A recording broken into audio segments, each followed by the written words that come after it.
Hello and welcome to the podcast, Enemies from War to Wisdom. This podcast is dedicated to unpacking the often confusing and painful issues that surround human hostilities. In this way, we hope to open the door to greater curiosity, dialogue, and discovery between people who are poised to be enemies, those who are opposed to each other or have been hurt and rejected by each other. Our goal is to help us all enter into the wisdom that prevents chronic conflict from leading to alienation, fragmentation, or war. I'm your host, Eleanor Johnson, a videographer and artist who is the director of Emma Troupe, an experimental theater laboratory in New York City. And I'm here with co-host Polly Young-Eisendrath. She is an author, speaker, psychologist, and psychoanalyst. While we come to these topics from each our own perspectives, Polly and I bring insight from our own lifelong dedicated practices of Buddhism that inform everything we do and think. We hope you find our conversation useful and that you will join us again and again. And now the podcast. Before I start, I just want to mention that you and I are going to be meeting regularly for this conversation, so we'll have lots of time to develop these themes. And so today we're really starting at the foundation, kind of the building block. And so what is an enemy? You know, what we all sort of think we know. We feel like, yes, we know what an enemy is, and we know the feelings that are stirred up. But in a very fundamental way, an enemy is what defines the boundary of our own identities. You know, in order for me to collect a sense of identity, you know, that I'm a woman, I'm a certain age, I have certain conditions in my life, and I also have certain things I identify with. In order to sort those out, I have to have something that's different from, that is not me, that is not self. So this idea of enemy really begins with otherness. It begins with the feeling of, here's where I stop and where you begin. So at root, it is not, let's say, a malevolent impulse. It is more of a discrimination impulse. Now, the way that whole apparatus forms in human beings, that is our species, Homo sapiens, we have a very long, very dependent childhood. We grow up in a relational setting called a family, and that family also has stories and identifications that we are this kind of people, those other people are some other kind of people. So by the time any of us reaches, and I don't care which culture, society, language, by the time we reach maturity as an adult human being, which is roughly 25 years, to complete the biological developments, by that time, we have already got a pretty elaborate sense of who I am, what I like, what I represent, what my values are, what my ideals are, and that all requires somebody else who feels it differently, sees it differently, thinks it differently. So on one hand, this kind of sorting out of self and other is a very natural process, not inherently malevolent, not really something that is designed to be a weapon, but it easily gets associated with the feeling that we need to protect ourselves, particularly in a moment of emotional threat. So as adults, we are very sensitive to emotional threat. You know, all of us are. That is, we're sensitive to things that make us feel like we're less than, that we're othered, that we're unknown. And when we feel that that's happening with somebody else, we can immediately go into, oh, you are the one who causes pain. You are the one who has failed. You are the one who is the aggressive one. You're the perpetrator. I'm not the perpetrator. So what I'm showing here mostly is this kind of arc from the ordinary development of all of us in terms of what we could call selfing and othering, that we have feeling of this is the kind of person I am, this is the kind of family I belong to, these are the values, ideals, etc. And there are others who are different. So that beginning in kind of, let's say, just differentiation of self and other eventually gets associated with our tendency to feel that the bad guy is on the other side of the line, that it's not me, it's you. And so then when there's a feeling of threat, when there's a feeling of fear, when there's a feeling of anxiety even, we have a very difficult time stepping back from wanting to blame this other.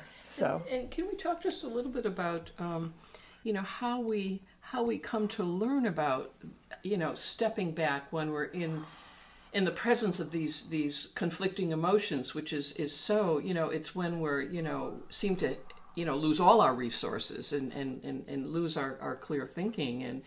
And do you think there are skills that we can learn that will help us to just become better and better at learning this awareness? Well, I always start with this very fundamental first step, which is that we have to become aware that we're doing something in order not to do it. So I want to be clear that what we're talking about in this framework at this moment is what you might call more subjective or intersubjective involvement with otherness, where there's a sense that we're creating an enemy. Now, it's a very different situation if violence is done against you unprovoked. For example, if you're raped, if somebody attacks you without a provocation, even if you're raped with provocation, or in a situation where involved, if some violence is done against you, that more objective violence, that more objective attack, that requires a different conversation than the one we're having now. And so I just want to set that aside and say we'll talk about that in a later program, but not right now. When you get to be an adult human being, you have, by that time, a lot of reactivity to things that you would say you don't believe in, or you don't like, or you disagree with, you have values against. And those are things that form for you a sense of otherness, a sense of this is not me, this is not the kind of person I am. And so as you're walking around as an adult, you perceive yourself as typically doing nothing except responding to the realities around you. In fact, you may feel that other people are provoking you, especially a partner, an adult child, or whatever. And so the very, very first step in a process of gaining any skill in working on your own mind is to become aware of how you create a situation by saying certain things, reacting in certain ways. For example, as soon as you attribute a characteristic to your listener, to your companion, to your interlocutor, to whomever, as soon as you attribute a characteristic, the other person may react by becoming defensive. If it's not an ideal characteristic, if for some reason you imply to the other person, oh, you're stupid, or you're kind of mindless, or you always forget, how to do A, B, and C.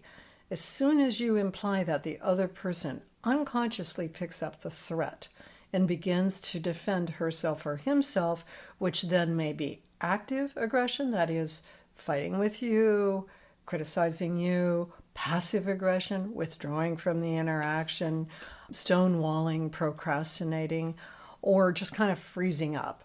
So as soon as the other person feels a threat by your attribution, even if it's not conscious, if it's part of a kind of blind spot in you, that you regularly react to somebody who says, I voted for Donald Trump in a particular way, then that evokes the defensiveness in the other person and begins to then evoke the threat in you. And pretty soon a kind of a vicious circle is created. either between two individuals, between two groups, between two nations. And in that vicious circle are these attributions of otherness and generally kind of negative otherness, like, you're the bad guy. You're the one who has the stupid motives.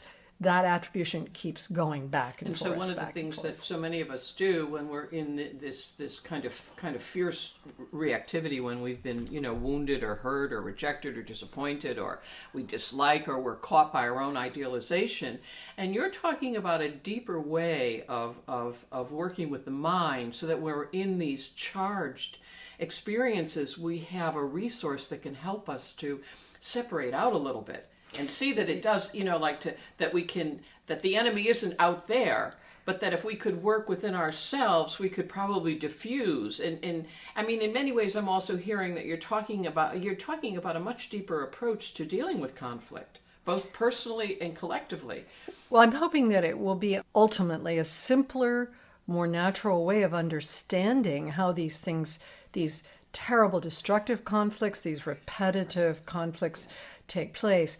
Because, number one, we have a very strong belief that's a natural part of being an adult human being, that the world happens to us, that the people out there just sort of happen. We're not doing something to create it. And that we, to some extent, are the victim of the circumstances. So what I'm saying is that there's the possibility for any adult human being to recognize, okay, at this moment, I am doing this, I'm saying this, I'm perceiving you as really different from me, and I am cutting off from you in terms of your influence over me. So the very first step, because you ask about skills, the first step is the hardest step, and it takes people the longest time to actually recognize that they're doing something, that they're not just the victim of somebody else's or something else's influence. So that first step is sort of the very first building block, and the reason why I would spend a lot of time thinking about it in a larger framework, which is, this is natural, we all do it, is because I do not believe that we have wakened up to this. I mean, for all of our emotional intelligence, mindfulness, conflict resolution methods, I do not believe that people actually see the degree to which they create an enemy because they need that enemy, because they need somebody or something to blame for things that have gone wrong and for, let's say, the violence that is naturally in all of us. We want to believe that it's someplace else, that it's not within us. Consequently, and this is where, in terms of my work, these things come up most often, it's very difficult for human beings to be in equal relationships. Right now, partners in marriage, to some extent maybe partners in business, want to have reciprocal, mutual, equal relationships. And actually, in order to do that, in order to truly do that, you have to be able to solve conflicts together, to get solutions that are negotiated between you. And what happens far too often today is that people just quit in that process. They say, I can't stand being with this partner any longer, or I don't want to be in relationship to my adult child because I'm tired of being fucked over by that person. I'm tired of being messed up by that person because, again, there's the feeling like it's happening to me. It's not, I'm not doing this. This person has actually done something that's destructive to me. I have the evidence. I can see it, that it happened, but we don't see that we participated in it. I mean, even as I'm listening to you and I'm hearing that you're actually telling all of us that there is hope that we could find freedom in hostility. And I'm thinking as I'm listening to you, when I'm in that kind of space myself, how hard, even though with all of my work with mindfulness, my spiritual practices, my idealized belief that we can find nonviolent, ways of dealing with all of this, I find that, I get thrown into the fire and I just want out of there, and it's, and I think it is a real kind of evolutionary jump to kind of drop down deeper to say that we can find ways, we can begin to practice, because our world is cracking up right now. We need to find new tools. And I really do. I mean, I take a deep breath when I think we can find freedom from human hostility, and we can understand enemy in this way. It's a huge evolutionary leap. Holly. I like the idea of evolutionary leap. Yeah. And, I would emphasize the evolution of consciousness. Yes. Instead of the biological evolution, because I think principally human beings are unique organisms in regard to consciousness. So the advantage that we have, which is also a disadvantage, over the other animals here on Earth, is that we can think about our own thoughts and feelings. We can take that step back, it's called decentering, and look at what our motivations are.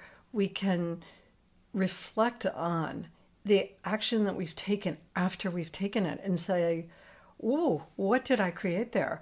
No other animal can do that. No other animal has a responsibility for that. Now, it also carries, as I say, a kind of detriment in that capacity to step back and look at our own thoughts and feelings also gives us the capacity to gossip, to talk about things that are not present. That is, no other animal can say to another animal, oh, I saw Joe this morning and Joe was cheating on his wife.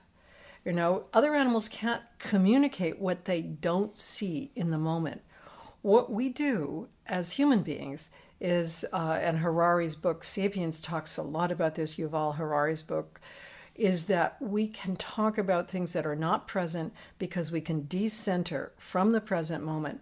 We can also examine our thoughts and feelings. So the unique human intelligence in the development of consciousness is the capacity to examine ourselves, to examine our motives, to see what we're creating, to recognize that we have a power in creating this sense of reality. It doesn't happen to us. Right. It's coming with us. From a Buddhist point of view, it's called dependent arising. I was going to ask you about as a psychologist and psychoanalyst and someone who's been on the cutting edge of, the mental health field for so many years, and also as a very devout Buddhist practitioner, if that has also influenced your way or expanded your way of understanding consciousness by having a spiritual base in addition to the psychological right. Well, base. I mean, both of them together, being a psychoanalyst and a Buddhist practitioner. And, of course, as a Buddhist, I want to say, of course, I practice mindfulness, but it's Buddhism itself that attracts me because it's a frame of reference on the world. So the Buddhist frame of reference is that from moment to moment to moment, we have a kind of tiny modicum of freedom in which we can actually pay attention to what we're doing. And it's very important from this Buddhist perspective because we also do create the other with our own thoughts and feelings. And this is not voodoo. This is just in the way I talked about it earlier. We have a reaction. We begin to perceive the other person in a certain way. We say things, we evoke things, the other person begins to have a reaction, and it becomes cyclical. We are arising together.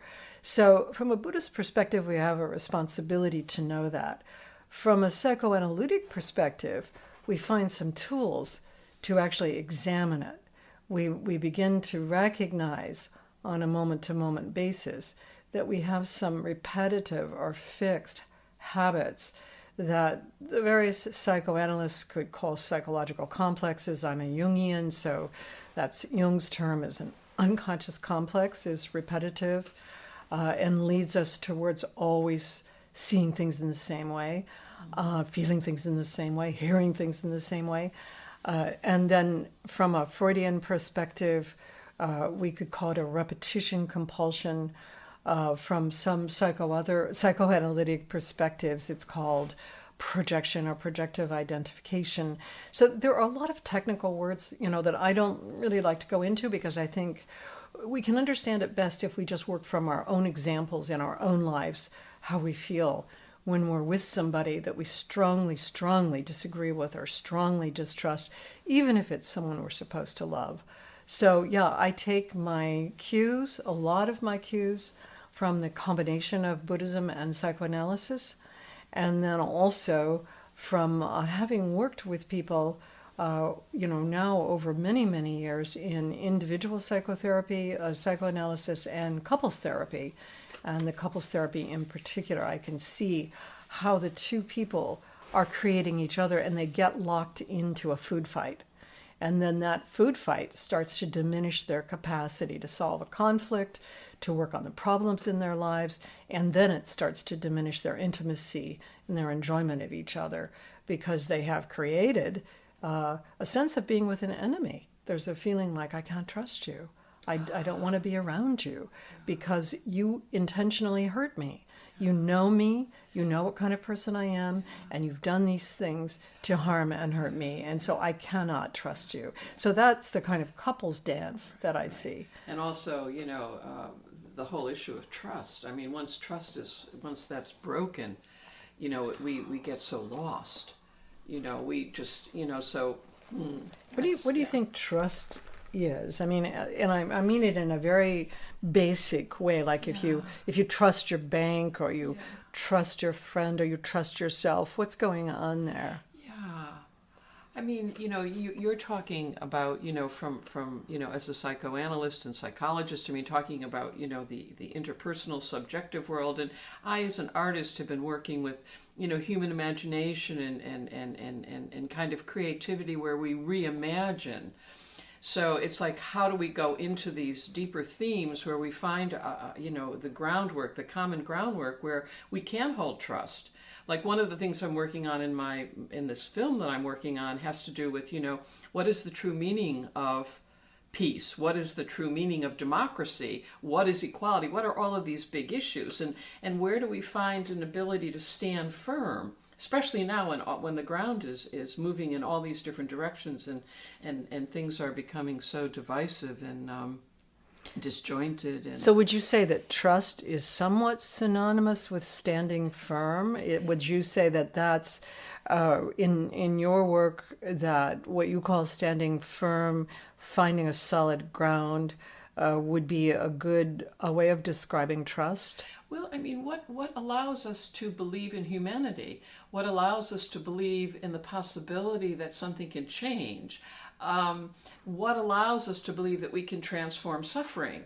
What allows us to believe that we could have a healthy relationship to all of this outprojection, or what we call, creating enemies? What is that substance that allows us to hold firm in our hearts and in our minds that we believe this is real? Well, I actually think that substance is experience in being free. But I think that the other issue of trust is a little different, because we started with trust, because you brought up the idea of trust, and I said, and then you kind of brought up the idea of standing firm. Right. And so let's stick with trust a little bit, and then we can go to the other thing. But that sense of trust usually is the feeling that we belong. It's the feeling of being at ease. So we have to have, again, another way of talking. I mean, that's great in terms of feeling that we belong. That allows you to stand firm. Right. And also, to develop the awareness where we notice our beliefs. Well, so if your own feeling of being at ease and belonging, if it's dependent upon certain kinds of beliefs being met, like certain sorts of ideals, that you say to yourself, okay, I need to feel safe in order to trust this teacher, let's say. If it absolutely depends on that, then you never have any freedom from your feeling of being threatened when it happens. If your sense of trust depends instead on, let's say, this process that we're beginning to describe, which is about being awake to your own tendencies, being able to work with your own thoughts and feelings and your own internal stories. If you trust you can do that, then the groundwork for feeling like you belong here on earth, it shifts. It shifts to this other thing. It shifts to a process. You begin to recognize, oh, I can engage in this process anywhere with anyone under almost any circumstances. Maybe not any, but like if somebody had a gun in my face, it would be hard. Right. But most of the time, in fact, I've never had a gun in my face in my entire life. That's always just been a hypothesis, you know. And there's a part of me when I'm listening to this that I say, oh, you know, now we're kind of awakening to this dimension of consciousness where people can actually become saints. I mean, it's like, it's so noble to be able to be in a situation like that moment to moment, where we could do that, where we could transform these negative emotions, we could transform these hostilities.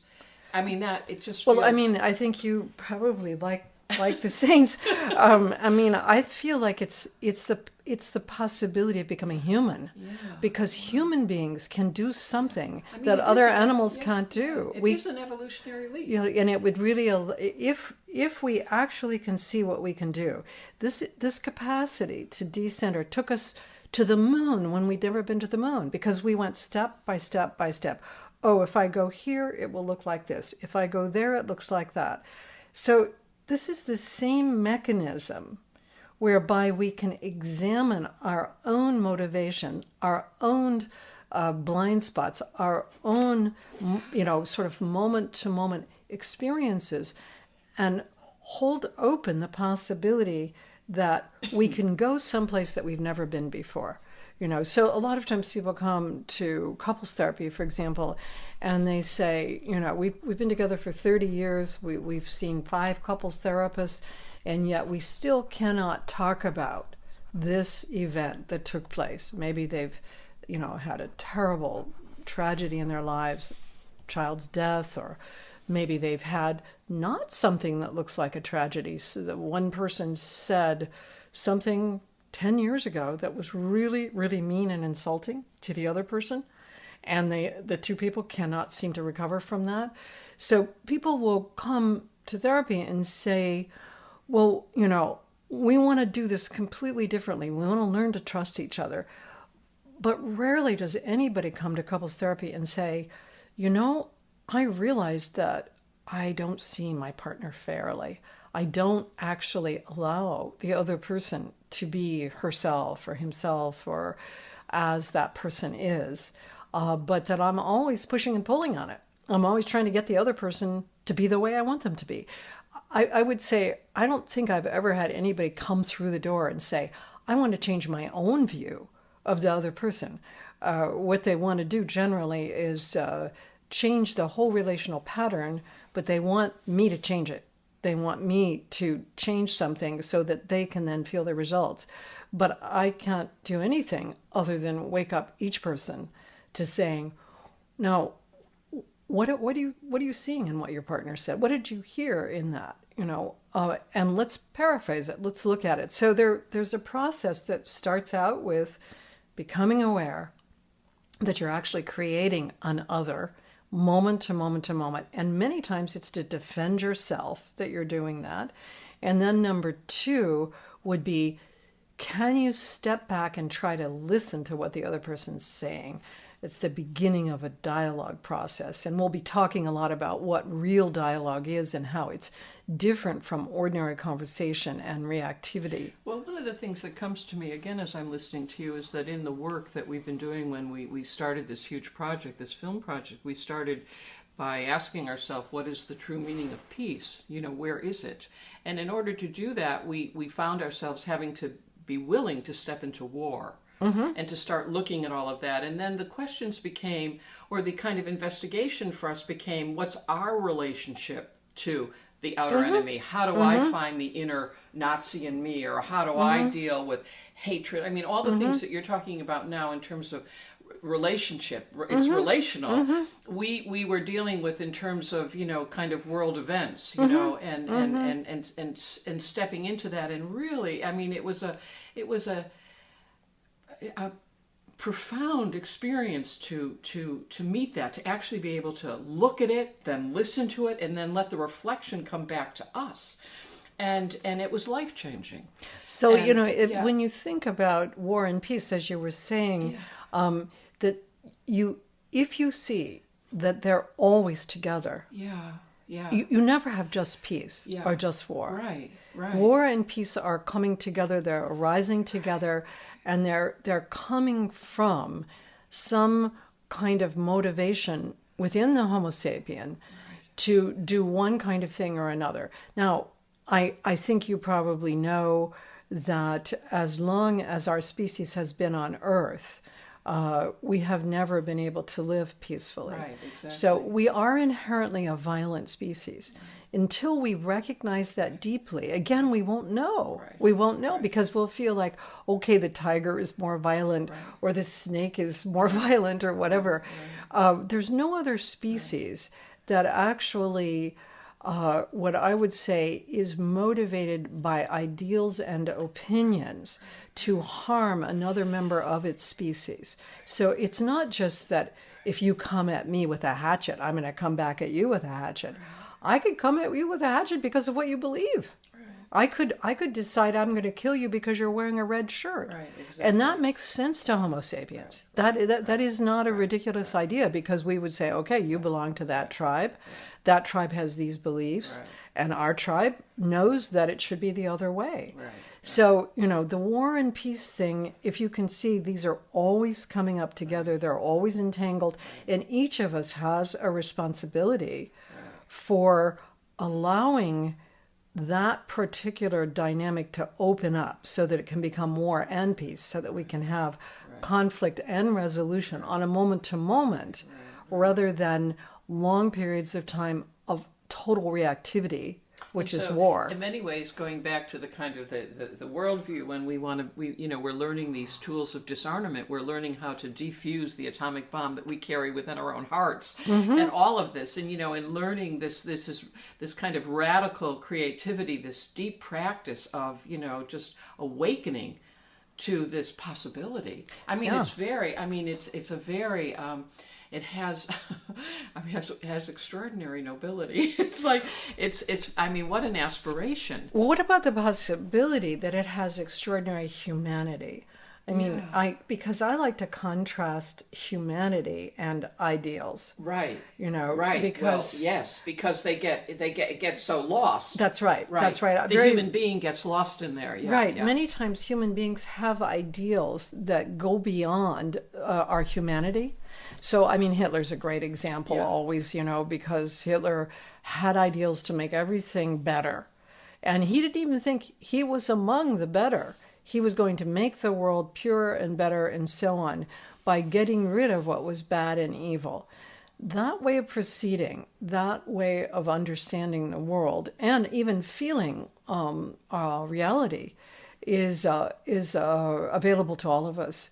And Hitler just took it way, way beyond what most people take it. But it was a good illustration in that way, a way of teaching the world that if you follow ideals, you lose humanity. Right. If you follow humanity, you have to lose ideals. You have to say, okay, look, guys, the Homo sapiens are a pretty violent species. We're all Homo sapiens. It's like, okay, yeah, we all want climate change, but most of us are driving cars. You really have to see that it's a mix with humanity. We're always going to have these violent impulses, but is it possible to use this unique human intelligence of being able to look at ourselves and feel into what we're doing and then have a modicum of freedom not to do it, a freedom to say, do I want to say these words to this person? And if I do, what are the consequences? Or is it possible not to say the words? That kind of intelligence that examines itself and stops mid-action, can stop mid-action, is unique to humans, unique to humans. And so it's the humanity that we're trying to bring out in the organism, not, let's say, the humans also have all the animal impulses and so on. We can, and we also are objects. If you drop a human body out the window, it will squash against the ground. I mean, so we're objects, we're animals, but we're humans. And you're also talking about higher consciousness.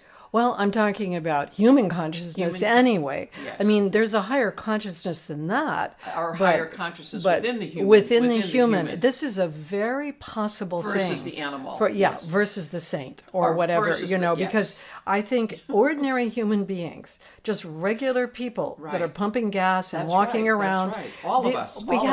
We have these capacities. The problem is we don't use them very much because when it comes to conflict, when it comes to hostility, because we, generally speaking, feel like victims. And generally speaking, we feel that whatever it is that sets off our reactivity is fair, that we know what is going on around us. And so I like to bring all of this back to our families and our individual relationships, because it's a wonderful place to practice it. We are in our immediate relational environment with the people that we care about and the people interface with, and yes. Well, and the more you practice it there, the more you understand War and Peace. So if you practice it on the level of, let me see if I understand, what you're saying. Let me understand you better, even if I don't like what you're saying, even if I disagree with your saying. Let me work with my own feelings so that I don't have to make them your responsibility. The more we do that in our relationships that we care about, or with those situations that threaten us, the more we come to understand what's involved on a larger cultural and social level in regard to war and peace, what kind of environment has to be created. It just feels like it's so essential right now, given everything that's going on in the world. And I find myself, as I'm sitting here listening to you and kind of on the edge of my chair, is that I'm thinking also of the body. Because I've been in really deep breathing. I've been taking deep breaths. But just, again, knowing that we allow for the possibility that this could be developed in all our lives. And it just gives us so much more hope and trust in a better future. Right, and it allows you then to say, if you can begin to see this, it allows you to say, maybe your species, while it is a violent species, while it is a highly imperfect species, has something that is unique to this species, that goes beyond the animal reactivity, and that makes us human. And in a certain way, we're protectors of human consciousness, because human consciousness has this freedom to step back, to look at itself, to actually not do something, even if we feel so compelled to do it. And most of the time these days, people are not taking advantage of this human freedom. Right. Wow. Well, Polly, I think that's a perfect note to end on today, and we will continue this dialogue, and it just is, just creates a tremendous sense of hope and possibility for all of us to just, awaken to this level of consciousness and to learn to work with our own minds in this way, and to discover places we've never ever discovered before. Well, so thank you so very, very much, and we'll see you next week. Thanks so much for listening, and to continue the conversation, you can follow us on Facebook, Instagram, and Twitter. You can find past episodes of the podcast on iTunes, Stitcher, Google Play, and Castbox. Enemies from War to Wisdom is recorded and produced by Chris Coltrane.